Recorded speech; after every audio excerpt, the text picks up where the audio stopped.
শুভ সন্ধ্যা।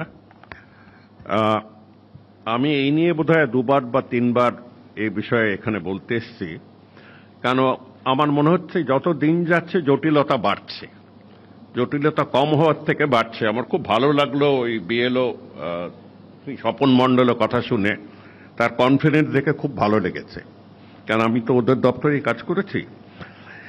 SIR নিয়ে যে গন্ডগোলটি, তার প্রথম সূত্র কিন্তু আমাদের বুঝতে হবে, এই তৃণমূল কি বলল আর বিজেপি কি বলল না, তার মধ্যে বেশি না ঢুকে যেটা বুঝতে হবে যে এসআইআর বলে আইনে কোনো পদ্ধতি নেই। আমি প্রাক্তন অফিসার হিসেবে দাঁড়িয়ে বলছি, স্পেশাল ইন্টেন্সিভ রিভিশন বলে কোনো আইনে প্রভিশন নেই। যেটা আছে আইনগত সেটা হলো ইন্টেন্সিভ রিভিশন। ওকে, আচ্ছা, এবার স্পেশাল ইন্টেন্সিভ রিভিশন করতে একটা গিয়ে কয়েকটি প্যাচ কষা হয়েছে। আমি প্যাচ এবং স্ট্র্যাটেজির মধ্যে ফারাক করতে জানি, আমরা সকলেই জানি।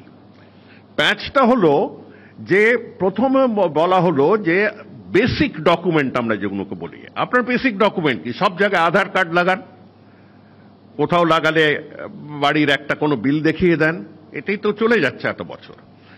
বেসিক ডকুমেন্টগুলো নিয়ে নয় ছয় করা হলো। করে কেন করা হলো তার একটা উদ্দেশ্য, প্রথম এসআইআর এ ওই যে ভদ্রলোক এখন এসছেন তিনি স্পষ্ট করে বলে দিলেন যে এর সাথে সিটিজেনশিপ আমি জড়িয়ে দেব। আমি তখনও বলেছি সিটিজেনশিপ এর সাথে জড়ানোর তোমার কোনো অধিকার নেই। আবার দাঁড়িয়ে বলছে কোনো অধিকার নেই। উনি বলছেন, উনি আমার প্রায় 14-15 বছর ছোট হবে, এবং উনি বলছেন যে কেন আমার আইনে লেখা আছে সিটিজেন অফ ইন্ডিয়া। আলা, ভারতবর্ষে 850টি আইনে লেখা আছে সিটিজেন অফ ইন্ডিয়া, 850টি আইনে লেখা আছে। আমি কিন্তু একবারও বলছি না আমি সিটিজেনশিপের মানে যাচাই করার বিরুদ্ধে, সিটিজেনশিপ যাচাই করা উচিত, কিন্তু এই মৌকায় নয়। এটাই হলো সবচেয়ে বড় কথা। দেখুন,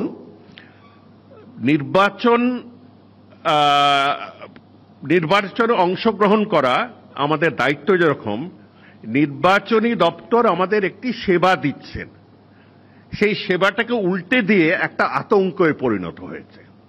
আতঙ্কে পরিণত হয়েছে ওই কয়েকটি প্যাঁচের ব্যাপার নিয়ে। হ্যাঁ, আর এই প্যাঁচ এবং আতঙ্ক আমরা কিন্তু আগেও ভুগেছি। আমি 1 মিনিটের জন্য রাজনীতিতে ঢুকছি না, আমি আপনাদের হয়েই বলছি, আগেও হয়েছে। এই একদিকে আতঙ্ক আসবে, একটা সার্জিক্যাল রেড আসবে, কি বলে অপারেশন আসবে, আমরা তসস্থ হয়ে যাব সাধারণ মানুষ। যখন নোটবন্দি করা হলো, মনে আছে লাইনে দাঁড়িয়ে কত লোক মারা গেল, লাইনে দাঁড়িয়ে মারা গেল, কোনো দরকার ছিল না, কারণ সব নোটই ফিরে আসলো, বরং বেশি নোট ফিরল। কেন করলো তারও কোনো উত্তর নেই, তার নিজের সিএজিও তার কোনো জবাব দিতে পারেননি। যখন জিএসটি করলো, জিএসটির আমিও তো কমার্শিয়াল ট্যাক্স কাজ করেছি, জিএসটি আর 2 বছর পরে অ্যানাউন্স করলে খুব ভালো হতো, কারণ তার অনেক প্রিপারেশন বাকি ছিল, যেটাকে আলটিমেটলি 2.5 বছর 3 বছর পরে গিয়ে আবার বদলাতে হলো। ওর তার মধ্যেও চলে আসলো একটা অর্ধবুদ্ধি, অর্ধচিন্তিত একটা টেরার। এই টেরার টেকনিকটা হলো এই জামানার একটি সিগনেচার, এই টেরার।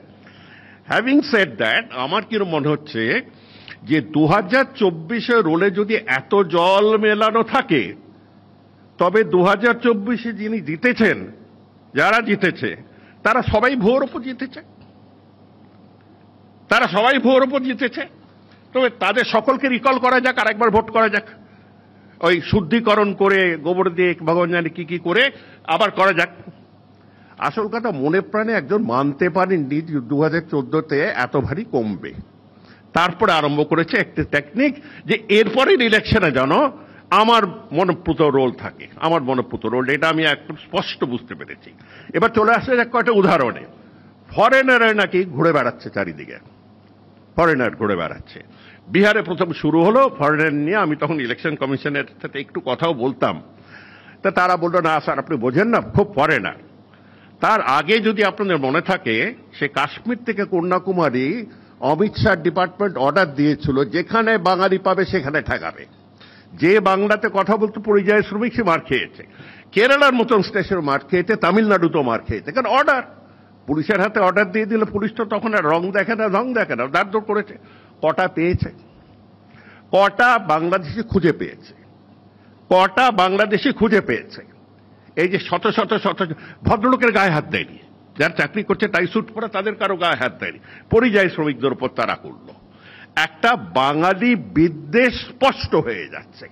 আর সেই বাঙালি বিদ্বেষ যদি রাষ্ট্রের নীতিতে গিয়ে দাঁড়ায় বা কোনো একটি গোষ্ঠী নীতিতে গিয়ে দাঁড়ায়, তবে তার জন্যই এসআইআর তৈরি হয়েছে।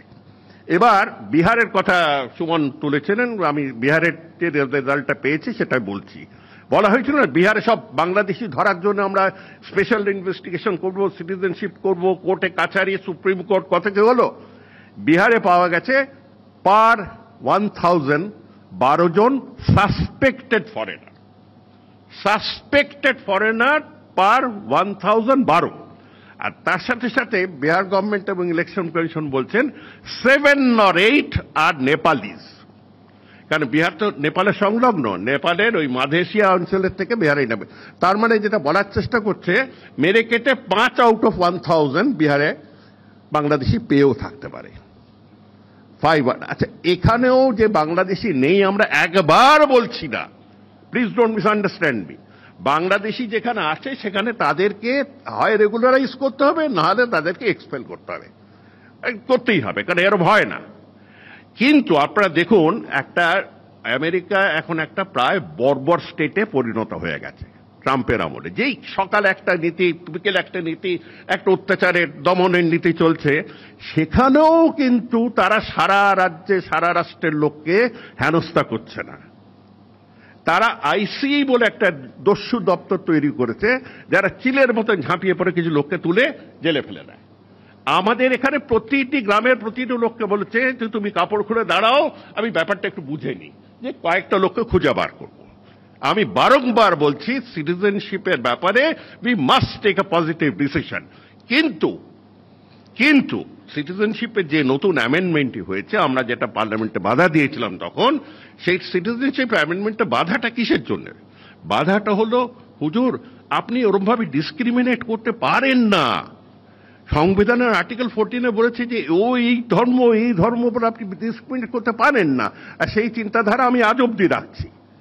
আর সেই আইন কিন্তু এখন অব্দি সুপ্রিম কোর্ট হ্যাঁ বলেনি। সুপ্রিম কোর্ট ল্যাজে খেলছে বলে অমিত শাহর মতন মানে কি বলবো উগ্র প্রকৃতির লোক, তিনিও কিন্তু এটাকে চালু করতে পারছেন না। একবার করে এসে এখানকার ঠাকুরনগরে গিয়ে বলছেন হামকার জায়গা তুমকো নিয়ে, কিন্তু কিছু করে উঠতে পারছে না। উগ্রপন্থী বলাটা আমার তীব্র আপত্তি। ঠিক আছে, আগে শেষ হোক, এটা নিয়ে আমরা আলোচনা করব। ঠিক, আমি বলেছি ওনার বক্তব্য শেষ হোক। অমিত শাহকে নিয়ে আমি এখানে কথা বলতে রাজি নয়, কেন অমিত শাহ ওর জন্মের আগে যা করেছে তার আমি বলে দিতে পারি, আমরা সবাই জানি, সব লিখিত।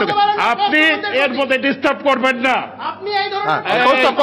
ফরম্যাটটা আলাদা, আমি আসবো এটা আমি থামালাম। বাজে কথা গায়ে লেগে গেল, ওই সত্যি কথাগুলো বেরিয়ে আসছিল বলে গায়ে লেগে গেল। 12 জন ফরেনার তারা খুঁজে পেয়েছে, 1000-এর মধ্যে 12 জন করে ফরেনার খুঁজে পেয়েছে 1000-এর মধ্যে। এই হলো তাদের আতঙ্ক। ঝাড়খণ্ডের আগেও তারা বলেছিল ঝাড়খণ্ডের ইলেকশন ভর্তি হয়ে যাবে। আমি ফরেনার ইস্যুটা এই জন্য তুলছি যে ফরেনার ইস্যুটা দিয়েই গুগলি বলটা খেলেছে বাংলায়, যে জন্য আমার আপনার এত রকমের চিন্তা আমাদের মধ্যে চিন্তা এনেছে। এর মধ্যে আসামের কেসটা একবার না ছুঁয়ে পাচ্ছি না। আসামে 8 বছর ধরে তখনকার ওদের দেশেরই চিফ জাস্টিস, ওদেরই পেটুয়া চিফ জাস্টিস বসে জিনিসটাকে সিটিজেনশিপ রোলটা বানালেন। তার থেকে বেরোলো 19 লক্ষ ফরেনার্স আসামে। 19 লক্ষর মধ্যে 12 লক্ষ বাঙালি হিন্দু। বাংলাতে যে সেটা নয় কেউ গ্যারান্টি দিয়ে বলতে পারবে? কাজের কথায় আসা যাক।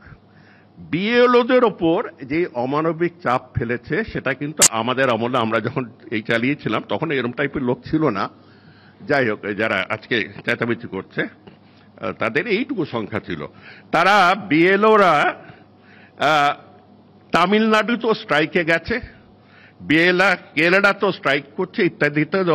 বাংলায় যে তারা একটা উগ্র একটা স্ট্যান্ড নিয়েছে তাতে খুব একটা অস্বাভাবিক কিছু নয়। তারা তাদের বক্তব্য তারা রেখেছেন, কিন্তু বিএলওদের ক্ষেত্রে তারা যথেষ্ট সংযম দেখিয়েছেন চাপের মধ্যে। একটি শ্রেণী পারেননি, তাদের মধ্যে অনেক দুর্ঘটনা হয়ে গেছে, সব মানছি। কিন্তু বিএলওদের সাথে আমি যেটা লক্ষ্য করছি, সেটা না বলে পারছি না, সেটা হচ্ছে অনেক জায়গায় দেখছি একজন বিএলএ থাকছে। বিএলএ কে জানেন? বিএলওর পলিটিক্যাল পার্টির booth level authority, booth level assistant. প্রত্যেকটি পলিটিক্যাল পার্টিকে বলা হয়েছিল তোমরা বুথ লেভেল অ্যাসিস্ট্যান্ট পাঠাও।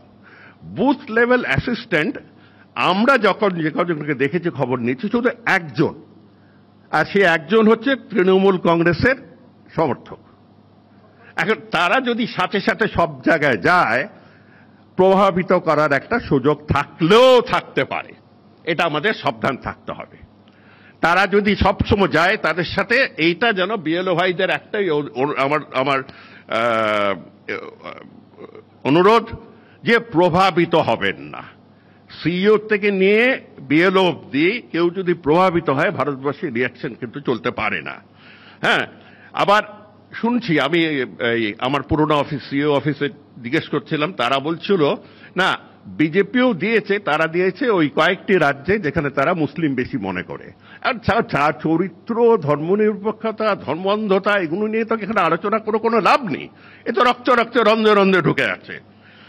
আসলে ঘটনাটা হচ্ছে যে আমাদের একটা বড় সংখ্যা ভোটার আছে এখন, 7.66 আর সামথিং।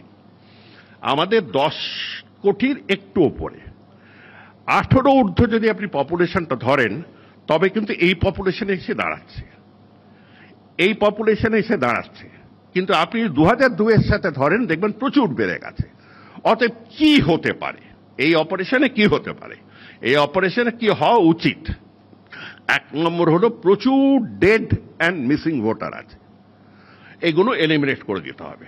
প্রচুর ডেড, কে ঢুকিয়েছিল, কে ওটাকে পুষে রেখেছিল, কে ডেড ভোটার হয়ে গিয়ে ভোট দিয়েছিল। মশাই, আমি ওখানে রাজ্যের মুখ্য নির্বাচনী আধিকারিক হিসেবে আমি বলবো, কোন রাজনৈতিক দল এই ফায়দা নেয়নি অ্যাফিডেভিট করতে পারবে না। সব রাজনৈতিক দলের নেতারা লিগ বা লোকেরা নিয়েছে। ডেড যেখানে, মিসিং যেখানে, বম্বেতে চলে গেছে, তার নামে ভোট দেওয়া, এসব হয়েছে। এগুলোকে যতখানি সম্ভব পরিষ্কার করে দিক। কোন বিএলএ কে, কোন অথরিটি কে কি বললো, এগুলো না শুনে, কার জাত কি সেসব না শুনে করে দেওয়া উচিত। ধরুন, তৎকার খাতিরে আমি বলছি, হাজার হাজার লক্ষ লক্ষ লোক ট্রান্সফার হয়ে গেছে কলকাতার থেকে এবং মফস্বল থেকে এই নিউ টাউনে, বা আপনার এই কি বলে গেটেড কলোনি, ওই যে নতুন সব হাউজিং এস্টেট গুলো হয়েছে। তারা কি নাম কেটে গেছে? কাটেনি। অতএব তাদেরগুলো এবার বাদ দিতে হবে। আবার সে চলে আসি, তবে যারা কাগজ দেখাতে পারছে না তাদের অবস্থা কি হবে? সিটিজেনশিপ পেপার বা সিটিজেনশিপ যদি সন্দেহ করে, কি হতে পারে? ম্যাক্সিমাম যেটা হতে পারে সেটা হলো তাদের ভোটের অধিকার দেওয়া না যেতে পারে, বা ভোটের অধিকার তাদের পাওয়া উচিত না। তাদের ভোটের অধিকার পাওয়া উচিত না। তাদের ভাগ্য কি হবে সেটা সরকার পরে নির্ধারণ করুক।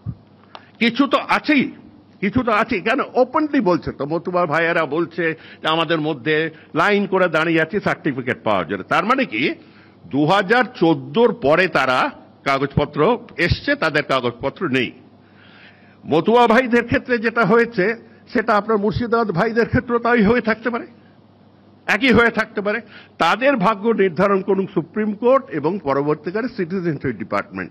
এই নতুন সিইসি জ্ঞানেশ কুমারকে তার মধ্যে ঢুকে যাওয়ার কোনো উচিত ছিল না। তার ঢোকাতে আজকে আমাদের এই গন্ডগোলগুলো হয়েছে, এই জুজু দেখানো। আর লাস্টে আমি একটা কথা বলবো, যে দেখুন, লোকুর কমিশনের কথা উনি বললেন, সিটিজেনশিপ কমিটি অন ইলেকশন বললেন, ওই রিপোর্টে আমারও হাত ছিল বানানো, এখনো আছে তাতে ছাপ। আমরা চেষ্টা করেছি যতক্ষণই নিউট্রাল থাকতে। মাঝে সে লোকে চেঁচিয়ে বেড়ায় যারা খুব বোঝে না, কিন্তু আমরা চেষ্টা করছি যতক্ষণই নিউট্রাল থাকতে। এই নিউট্রালিটির মধ্যে আমরা একটা যেটা বুঝতে পারছি, সেটা এই একটা ক্রমাগত স্নায়ুচাপের খেলা, যেটা আক্রমণাত্মক খেলা হচ্ছে, তাতে দুটি বৃহৎ দল চলে আসছে। দুটি বৃহৎ দল তারা একটা বাইনারি এস্টাবলিশ করছে, হয় আমি না হলে তুমি। কেউ বলছে আমার এই এই লজিক, এই এই আবেগ, আমার জন্য আমার দিকে চলে আসো, আমার জাতি সর্বনাশ হয়ে গেল, আমার দেশ সর্বনাশ হয়ে গেল। কেউ বলছে এদের প্রাণ চলে গেল, এদের বাঁচাও। আপনারা লক্ষ্য করে দেখবেন, বাংলার মানুষকে বলুন বুকে হাত দিয়ে কথা বলতে, তারা বলবে আমরা এই রাজনৈতিক দলকেও চাই না, ওটাকেও চাই না, বেশিরভাগের লোক বলবে। কিন্তু আমাদের কাছে কোনো তৃতীয় অল্টারনেটিভ নেই, তৃতীয় অল্টারনেটিভ নেই। এটাই হলো সবচেয়ে বড় দুঃখ। আমরা একটা বাইনারি ট্র্যাপে পড়ে যাচ্ছি, কারণ যারা তৃতীয় হিসেবে দাঁড়িয়েছিল তারা খুব একটা কিছু করে উঠতে পারেনি, তারা একটা খুব করে উঠতে পারেনি। শেষে আমি বলবো এক্সইওএ 7.64 থেকে প্রায় 70 lakh 80 lakh dead, duplicate and missing কাটা, নাম কাটা অস্বাভাবিক হবে না। সে যেই যার মতনই চেঁচামেচি করুক, ডেড হলো তো ডেড, তো নাম কাটতেই হবে রে বাবা।